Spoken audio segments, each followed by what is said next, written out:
Bonsoir à toutes et à tous, ravi de vous retrouver pour une nouvelle semaine d'Accès Direct, votre rendez-vous quotidien sur 8 Mont-Blanc avec l'actualité et l'information ici en Savoie-Mont-Blanc. Nous sommes le lundi 25 février 2019, c'est parti pour 45 minutes de belles rencontres. Au programme ce soir, je recevrai Armelle Rioux, la présidente de Mentalo, un réseau de conseillers en orientation scolaire et professionnelle.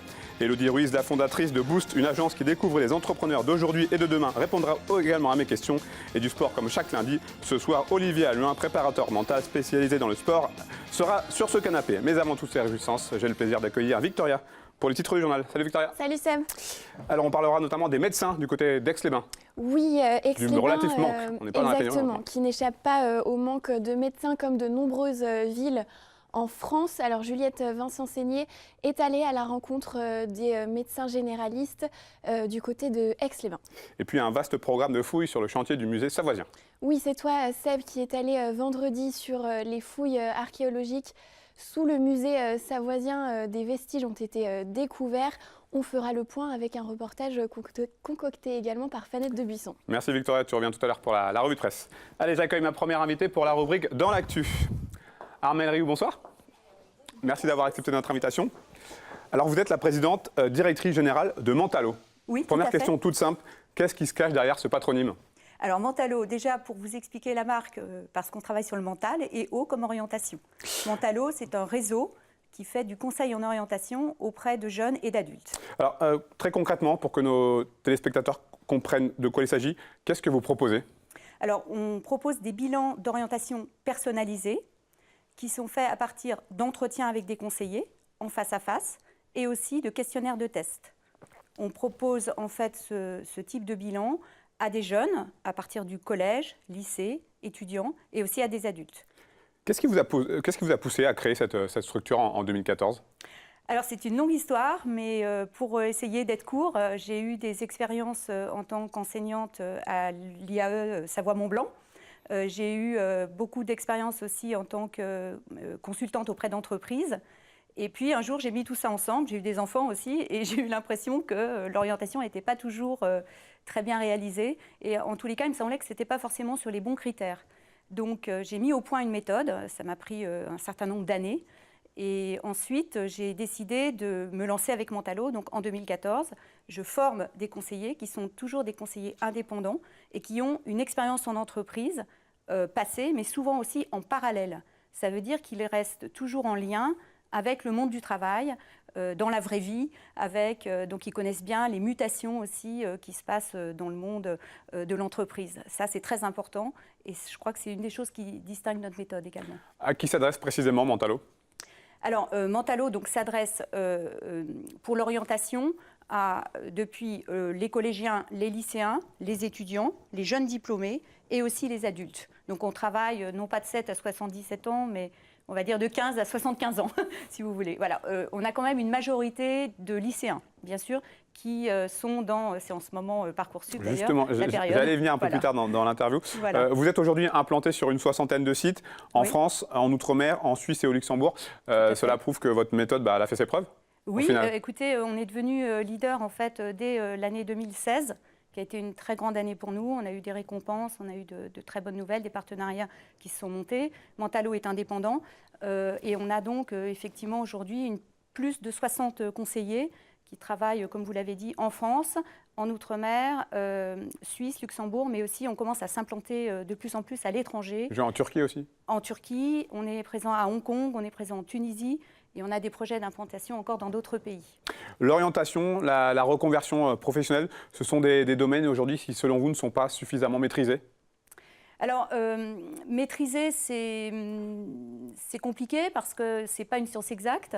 Je pense que notre vocation, c'est vraiment d'aider chacun à trouver sa voie et aussi à réussir son parcours. Pour l'orientation scolaire, on constate qu'en fait, souvent, ça se fait à partir des notes. Et j'ai l'habitude de dire, chez nous, un jeune, ce n'est pas un bulletin de notes. Voilà, donc on va considérer l'ensemble de la personne, on va s'intéresser à toutes les facettes qui peuvent le constituer, on va l'écouter, on va travailler avec lui pour qu'il se connaisse mieux, on va aller largement au-delà de ses résultats scolaires. Et ça, c'est un point crucial parce que partir des résultats scolaires uniquement ou même essentiellement, c'est souvent faire des erreurs. On prévoit un très mauvais avenir à des élèves qui sont parfois moyens dans le système scolaire, surtout en France où quand même le système scolaire est très formalisé, ils les mettent un peu dans un moule. Et puis on voit que ces jeunes-là, dans le supérieur, ils peuvent exploser quand ils ont trouvé leur voie. À l'inverse, on voit aussi de très très bons élèves qui parfois sont désavantagés du fait d'être si bons. On va les pousser dans des voies d'élite et ils vont s'intéresser plutôt à leur niveau, mais pas forcément être à leur place, à leur juste place en termes d'ambition, de motivation. Et donc, ça donne des échecs finalement personnels. Vous avez sensiblement répondu à ma question, mais vous vous situez où et comment par rapport au système éducatif traditionnel ? Alors, on est très complémentaires, je pense. Je pense que c'est très important, notamment donc, effectivement pour les jeunes, de sortir du lycée. Ils arrivent, quand ils rencontrent un conseiller mentalo, il n'y a pas d'étiquette. D'ailleurs, quand on fait le premier bilan, notre bilan exploratoire, on va explorer, faire un tour d'horizon de la personne. On ne demande même pas les bulletins de notes, ce qui souvent étonne beaucoup les parents. Et on fait un peu exprès parce que l'objectif n'est pas tout de suite de parler d'études, mais d'abord d'envisager un projet professionnel qui soit en bonne adéquation avec le profil de la personne. Donc on va s'intéresser à plein de choses, y compris ses passions, s'il fait du sport, s'il aime l'art, et on va découvrir vraiment la personne et souvent la faire redécouvrir d'ailleurs à ses parents. J'aimerais avoir votre avis sur, vous l'avez évoqué tout à l'heure, la fameuse plateforme Parcoursup, plateforme qui a fait beaucoup parler d'elle, qui continue de faire parler d'elle. Quel est votre avis ? Alors, mon avis, tranché, j'imagine. En quelques mots, non, Parcoursup a quand même bien progressé par rapport à APB. La machine Parcoursup fonctionne bien. Ce qui est très dérangeant, c'est un petit peu ce que je viens de développer, c'est-à-dire que Parcoursup, en fait, c'est une plateforme nationale qui va partir, qui est traitée dans le cadre de l'école, dans le cadre des lycées, et donc qui va mouliner des notes. Donc elle ne va pas s'intéresser vraiment, en réalité, à ce qu'est un individu dans toutes ses facettes. Elle va s'intéresser à ses notes, et c'est l'algorithme qui va tourner. Ensuite, faut se rendre compte quand même que Parcoursup a bien progressé par rapport à APB. Il y avait des choses qui ne marchaient pas dans APB. C'est quand même compliqué. Il y a plus de 800 000 jeunes à caser dans les établissements supérieurs. Donc, c'est ça le travail de Parcoursup. Nous, notre travail, il est différent. On fait du sur-mesure, on fait des bilans personnalisés. Nous, notre travail et notre ambition, c'est de dire un jeune donné, il faut qu'on lui trouve sa place à lui. Voilà. Ce n'est pas tout à fait pareil que de caser 800 000 élèves dans 800 000 places du supérieur. Vous organisez demain mardi 26 février une conférence. Quelle sera la teneur principale des débats ? Alors, on avait envie de donner des petits conseils justement sur Parcoursup, mais plus largement à la fois aux jeunes et à leurs parents. Donc, le sujet demain, c'est 12 conseils d'experts sur l'orientation scolaire. Donc, on s'adresse en particulier aux collégiens, aux lycéens, et puis aussi, il faut le savoir, aux étudiants de Bac+1. C'est important de le signaler. Les parents stressent beaucoup pour le bac. Or, un jeune qui va jusqu'au bout de l'année en cours, il a 98 chances sur 100, notamment ici en Haute-Savoie où le niveau est élevé, d'avoir le bac. En revanche, il y a 40% d'élèves qui sont en échec en Bac+1. Donc nous, on les récupère souvent pour les remettre dans le système à leur juste place. Merci beaucoup, Armelle Rioux. De rien, bonne soirée. À bientôt. J'accueille à nouveau Victoria Lopez pour le rappel des titres. Pardon, pour la revue de presse. Alors Victoria, on va commencer avec une histoire de tortue. Oui, c'est une nouvelle que tu as peut-être vue passer la semaine dernière, on en a beaucoup parlé. J'en parle parce qu'à la rédac, je pense que nos téléspectateurs l'auront compris, on aime beaucoup les animaux, on aime la nature, on est content d'entendre de bonnes nouvelles comme celle-là. Alors, vous le voyez sur cette image, elle est très belle, c'est une tortue géante. Alors, je ne vais pas essayer de prononcer le nom de son espèce parce que c'est un peu trop compliqué. Mais on en parle parce qu'elle avait disparu depuis plus d'1 siècle. Cette femelle adulte a été trouvée sur l'île de Fernandina aux Galapagos. Et j'ai trouvé donc l'info sur France Info, mais on l'a vu dans de nombreux médias. C'est le ministre de l'Environnement équatorien qui l'a annoncé sur son compte Twitter. On n'en avait donc pas vu de tortue géante comme celle-ci depuis 1906. Et c'était le seul spécimen à l'époque qu'on avait trouvé. Donc c'est un véritable événement. Comme je suis particulièrement attachée aux tortues, je voulais en parler ce soir. Et puis une page culture dans cette revue de presse. Il y a eu pas mal de cérémonies récemment. Oui, alors plusieurs informations. Donc, tu le sais, ce week-end, on a beaucoup parlé de cinéma avec les Césars, donc côté français, les Oscars aux États-Unis. Eh bien, les films d'animation n'ont pas été en reste. En tout, 4 films présentés notamment au Festival international du film d'animation d'Annecy ont raflé des récompenses. Donc on commence d'abord avec les Césars. Tout d'abord, donc c'est Vilaine fille, prix du jury 2017 à Annecy, qui a remporté le César du meilleur court-métrage d'animation. Et puis Dilili à Paris de Michel Oslo, qui a lui gagné le César du meilleur film d'animation, cette fois dans la catégorie long-métrage. Il avait fait l'ouverture du festival en 2018 à Annecy. Et puis outre-Atlantique, Spider-Man, qui avait été présenté en Work in Progress toujours en 2018 à Annecy, il a été sacré meilleur film d'animation. Et j'ai gardé le meilleur pour la fin, puisque c'était personnellement mon coup de cœur du Festival d'Annecy 2018. C'est Bao qui a été nommé meilleur court-métrage. Et je te propose, Seb, d'en regarder un petit extrait pour le plaisir.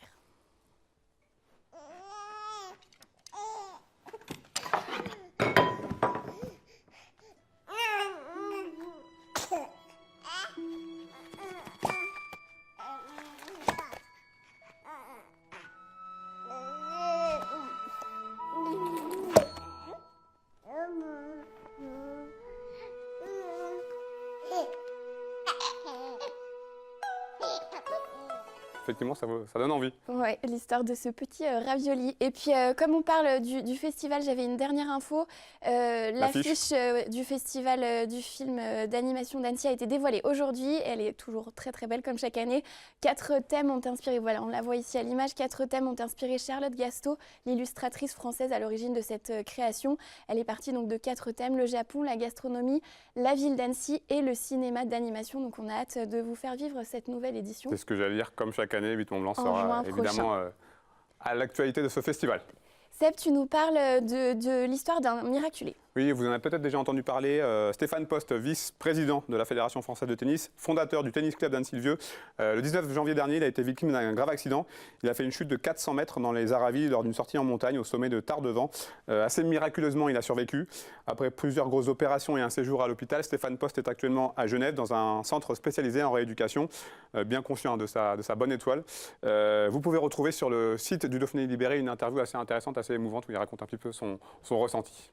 Et puis on retrouve nos amis les bêtes. Oui, avec une histoire plus légère pour terminer. Je sais que ça va faire plaisir à beaucoup de personnes. Ça se passe dans le nord de la France, à Villeneuve-d'Ascq. Une famille passe une semaine de vacances à Méribel. Sur la route du retour, donc direction Villeneuve-d'Ascq, nos nordistes s'arrêtent à Annecy pour faire une petite halte en famille. Problème, le chat qu'on voit à l'écran, Caramel, joli chat rouquin, qu'ils emmènent partout, décide de se faire la malle pendant la nuit.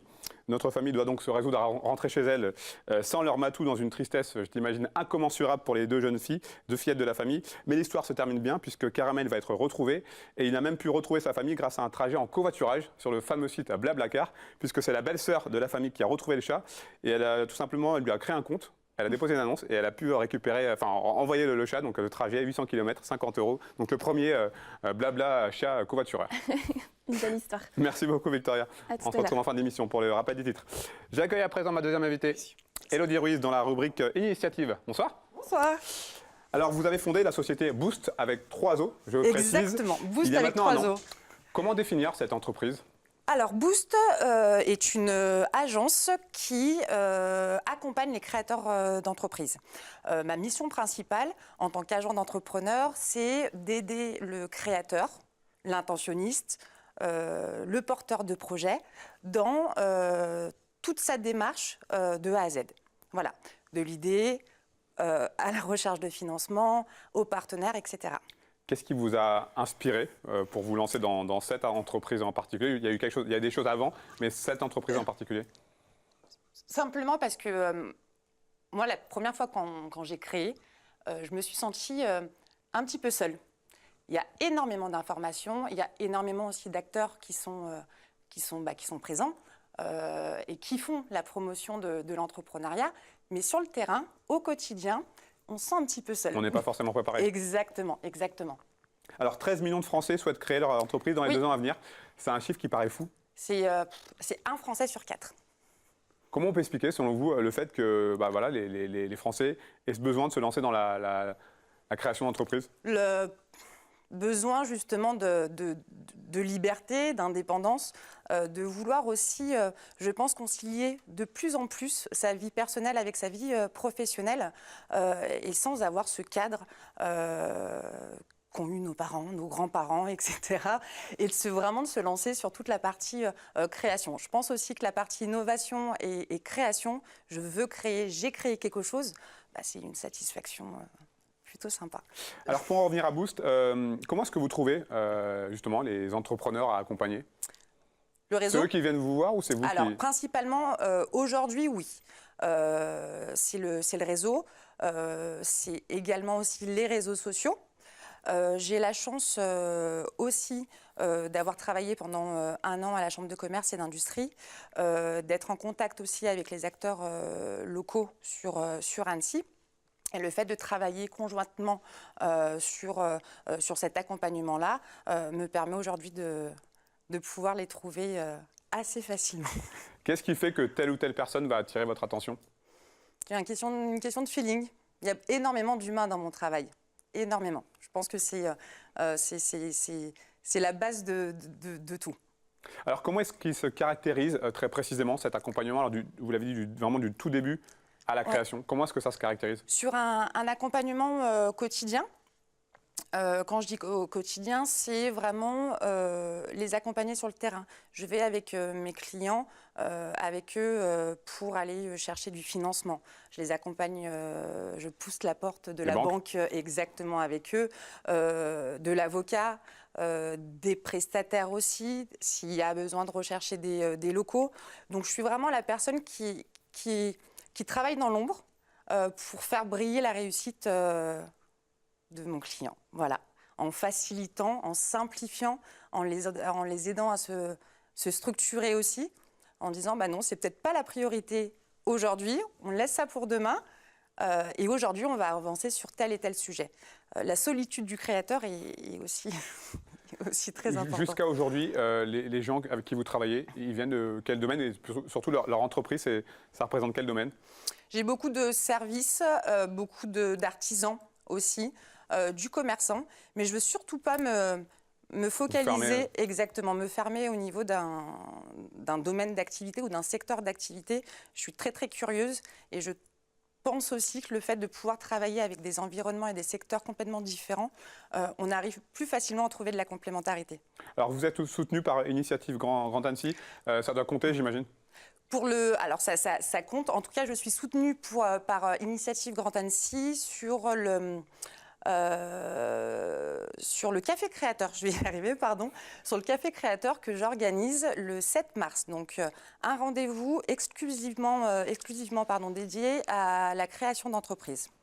Des chefs d'entreprise, des anciens créateurs, des créateurs d'entreprises, bien sûr, des experts, avocats, banques, experts comptables, des professionnels, et des anciens créateurs qui viennent aussi raconter leur histoire au niveau de la création d'entreprise, comment eux, ils ont surmonté toutes ces étapes liées à la création d'entreprise. Et je trouve que la transmission de quelqu'un qui vient de créer à quelqu'un qui souhaite créer ou qui a vraiment plein de questions en tête. Quand on crée notre entreprise, on a plein de questions, on ne sait pas par où commencer, qui contacter, etc. Et donc fédérer autour de la création d'entreprise en permettant à ces créateurs-là de se rencontrer, d'échanger et de partager de l'information, je trouve ça super. Donc le premier café créateur, 7 mars prochain. Exactement, sur Annecy. Qu'est-ce que vous ressentez quand le processus est terminé, quand l'entreprise voit le jour? Qu'est-ce qu'on ressent? On ressent énormément c'est du concret. Donc la satisfaction, bien sûr. Et vu que c'est de l'humain, parce qu'un accompagnement, une création d'entreprise ne se fait pas du jour au lendemain. Et moi, j'accompagne mes clients, ça peut être des fois sur une année. Et c'est plaisant, c'est satisfaisant. Et de pouvoir se rendre compte qu'une idée arrive justement à quelque chose à une activité rentable, j'adore mon métier pour ça. Merci beaucoup, Élodie. Merci longue vie à vous. Boost. Merci, c'est très gentil, merci. À bientôt. Au revoir. Allez, on termine cette première partie d'Accès Direct avec notre partie sport, comme chaque lundi. Ce soir, on sort un petit peu des habitudes de 8 Mont Blanc, puisque je reçois une personne qui travaille avec les sportifs. C'est ça. Olivier Almin, bonsoir. Bonsoir. Vous êtes donc préparateur mental. On s'est rencontrés il y a quelques temps lors d'un match de basket, Aix-Marine Savoie Basket. On avait échangé et j'ai eu envie de vous inviter un peu pour que vous nous parliez un petit peu de cette expérience auprès de sportifs de haut niveau notamment. Vous avez aujourd'hui 4 casquettes bien précises. Vous assurez un suivi individuel de sportifs avec des entraîneurs, des sportifs. Vous intervenez à l'université Savoie-Mont-Blanc et vous êtes formateur conférencier au comité départemental olympique et sportif de Haute-Savoie, le GDOS. Déjà, une première question, est-ce que vous-même, vous avez été sportif avant de vous lancer dans cette carrière de préparateur mental? Complètement. Alors, sportif à mon modeste niveau, j'étais footballeur pendant pas mal d'années, sans tutoyer le haut niveau, mais assez pour percevoir que la prépa mentale avait une forte influence sur l'issue d'un match et surtout la formation d'un groupe au-delà de l'équipe de foot. Qu'est-ce que c'est que la préparation mentale, tout simplement? C'est un entraînement des habiletés mentales. C'est-à-dire que la préparation physique va s'intéresser aux habiletés physiques comme la souplesse, la force, la puissance. Les habiletés mentales, ce sont la concentration, la motivation, la fixation d'objectifs. Donc c'est le même processus, entraînement des habiletés mentales qui vise d'atteindre la performance avec régularité. Donc il y a cette notion de progresser, de performer, mais aussi à y associer le bien-être. C'est-à-dire qu'on ne va pas viser que la performance, que le résultat, que le record, mais on va aussi associer le double projet scolaire, sportif, l'équilibre personnel et sportif, privé, professionnel, etc. Est-ce qu'il est possible aujourd'hui de mesurer, entre guillemets, l'impact d'une bonne préparation mentale dans des résultats sportifs? Non, c'est extrêmement délicat d'aller jusqu'à ce point de détail-là. On a des moyens de mesurer la progression en préparation mentale sur la notion de gestion du stress, sur la gestion des émotions, etc. Savoir comment l'athlète a évolué par rapport à cette habileté mentale. Mais c'est dur d'impliquer un pourcentage en termes de résultats effectifs. On se rend compte qu'aujourd'hui, de plus en plus de sportifs, de haut niveau notamment, ont leur propre préparateur mental. Ça devient indispensable? Complètement. Ça devient indispensable, oui, ça l'était avant, mais ils ne s'en rendaient pas compte. Ça devient indispensable parce qu'à terme, à très très haut niveau, les athlètes sont aussi bien formés techniquement, tactiquement et physiquement. Ils sont suivis nutritionnellement pour la plupart. Donc c'est à ce niveau-là que se fait la différence, savoir s'ils ont ce bon équilibre privé, professionnels, si ils arrivent à gérer leurs émotions, même sur une compétition à l'autre bout de la Terre. Donc c'est vraiment là que ça se fait la différence.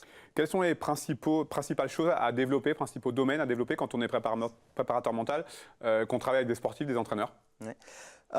C'est déjà la connaissance de soi du sportif, c'est-à-dire essayer d'écouter quelles sont ses propres motivations, ses propres objectifs, toujours en accord avec l'entraîneur. Je travaille avec les staffs médicaux, les staffs techniques bien entendu, mais laisser une place à faire sortir de soi-même ses propres motivations, qu'est-ce qui me pousse à pratiquer quand il pleut, quand je vais loin, quand je quitte ma famille, et c'est là où il va trouver ses propres envies, sa propre passion pour l'activité, et même quand il y aura des contraintes, il fera face. J'imagine que vous arrivez de temps en temps à développer une véritable relation assez forte avec ces sportifs que vous accompagnez? Oui, complètement.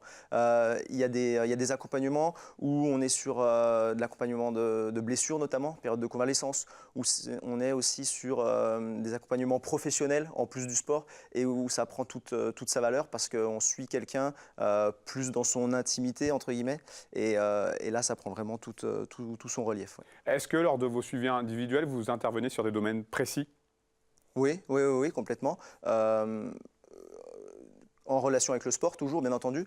Mais on va observer, explorer tout ce qui peut amener l'athlète à mieux faire face à ces difficultés. Alors, certains, ils viennent pour améliorer la confiance en soi, d'autres pour la concentration. Nous, on est là pour savoir qu'est-ce qui fait pêcher la concentration, qu'est-ce qui fait pêcher au niveau de la confiance en soi pour l'amener à performer et à être mieux. Alors je le disais en début d'interview, vous intervenez au niveau de l'université Savoie-Mont-Blanc. En quoi consiste votre mission là-bas? Alors j'ai plusieurs missions. Je suis notamment à l'UT d'Anne-Sylvieux. Anne Roussel, qui est la responsable des sports-études, me met à leur disposition pour créer des petites séances d'échange, de partage. C'est sur la base du volontariat, donc ceux qui veulent viennent participer à ces séances d'échange. Et on travaille sur une thématique à chaque fois précise. Et ça peut faire le lien avec leur pratique à eux. Et sinon, j'interviens aussi certaines années à STAPS Technolac, donc de l'autre côté de l'université de Savoie-Mont-Blanc, sur les licences en cours de psychologie sociale du sport ou un diplôme universitaire de sportif de haut niveau. Vos interventions au CDOS, elles sont relativement semblables? Non, Ou c'est vraiment un autre... c'est de la formation. À l'IUT, on est dans le cadre d'un échange sur la base du volontariat. À Technolac, on est sur la base d'un cours, voilà, à proprement parler.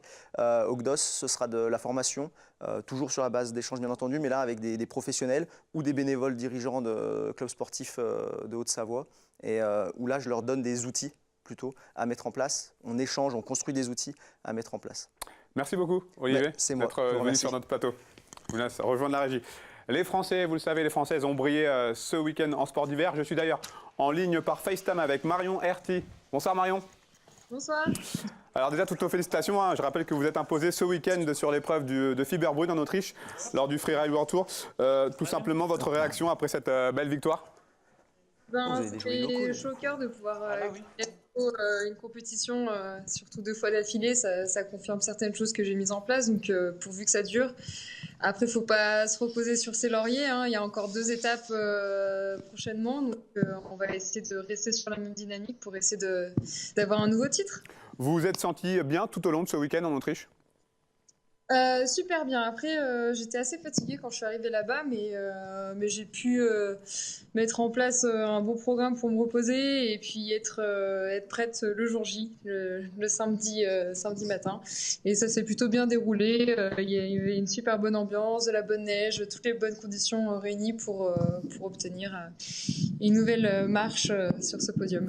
Alors, deuxième succès de la saison qui confirme votre très bonne forme actuelle. Hein. Vous m'entendez toujours? Oui, oui. Vous m'entendez?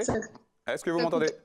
Ouais, c'est bon, je vous entends. Je disais, deuxième victoire de la saison qui confirme votre forme actuelle? Voilà, c'est ça, exactement. Bah là, en fait, j'habite maintenant sur Chamonix à l'année et le fait aussi d'avoir un chez moi et d'avoir un endroit où m'entraîner, avoir une bonne bande de copains avec qui pouvoir s'entraîner, ça change tout. Et pourvu que ça dure, et je me fais énormément plaisir en ce moment, donc c'est le principal. Vous consolidez ainsi votre première place au classement général du Freeride World Tour. C'est de bon augure pour la suite, même s'il reste encore 2 épreuves? Oui, je suis assez comment dire, confiante pour la prochaine étape en Andorre. Je connais la phase par cœur, j'ai déjà gagné là-bas plusieurs fois. Je me fais pas trop de soucis. Après, bon, comme je vous disais tout à l'heure, faut pas se reposer sur ses lauriers. Faut continuer à rider fort, s'entraîner entre les épreuves et puis réfléchir intelligemment à la ligne gagnante sur chaque épreuve. Bon, forcément, là, aussi près du terme de ce Freeride World Tour, on pense à un deuxième titre après 2017. Bien sûr, bah c'est l'objectif, affiché. on va pas vous mentir, hein, c'est sûr que essayer d'avoir un deuxième titre, ça me ferait énormément plaisir et on verra. Une chose après l'autre, chaque étape est importante et il en reste 2, donc celle d'Andorre et Verbier, et on croise les doigts pour avoir le titre. Sachant que si je gagne sur Andorre, et ben, je peux gagner le titre automatiquement et pouvoir être libérée d'esprit sur Verbier et pouvoir un peu plus me lâcher peut-être. Une dernière chose pour en revenir à Andorre, quelle est la spécificité de cette phase? C'est une phase qui peut être très raide et assez joueuse aussi sur la fin. C'est un peu le même style que l'on retrouve comme en Autriche. C'est une phase vraiment sympa. C'est pas non plus comme le Canada où c'est assez backcountry, un peu flat. Là, ça va être soit de la pente raide. Il y a pas mal de combos à faire sur des doubles cliffs, des transferts. Enfin, il y a vraiment des belles choses sur cette phase. Donc, je suis plus qu'impatiente qu'autre chose. Merci beaucoup Marion de nous avoir consacré quelques minutes et bon courage pour la suite de ce Freeride World Tour. Merci beaucoup et je vous souhaite une bonne soirée. À bientôt. Quelques résultats importants à vous donner avant d'accueillir à nouveau Victoria pour le rappel des titres. Bastien Midol du Grand Bornand a remporté ce week-end le Globe de cristal de ski cross après une double victoire en Russie. Perrine Lafont, elle, a fait un grand pas vers un nouveau sacre en ski de boss après un week-end triomphal du côté du Japon. Et puis Salon, le grand chelem de Benjamin Davier lors des championnats du monde paranordique. 5 courses, 5 médailles d'or pour le Bornandin en ski de fond et en biathlon. Victoria de retour pour le titre de JT. Alors Victor, on va parler notamment des médecins d'Aix-les-Bains. Oui, un manque de médecins comme dans de nombreuses villes en France. Juliette Vincent-Seigné est allée à Aix-les-Bains les rencontrer. et puis des fouilles importantes archéologiques au niveau du musée savoisien. Oui, on fera le point sur les dernières découvertes qui ont été révélées vendredi dernier. Un reportage que tu as réalisé avec Fanette de Buisson. Merci beaucoup Victoria, on se retrouve dans quelques minutes pour le journal de la rédaction. Ne quittez pas, à tout de suite.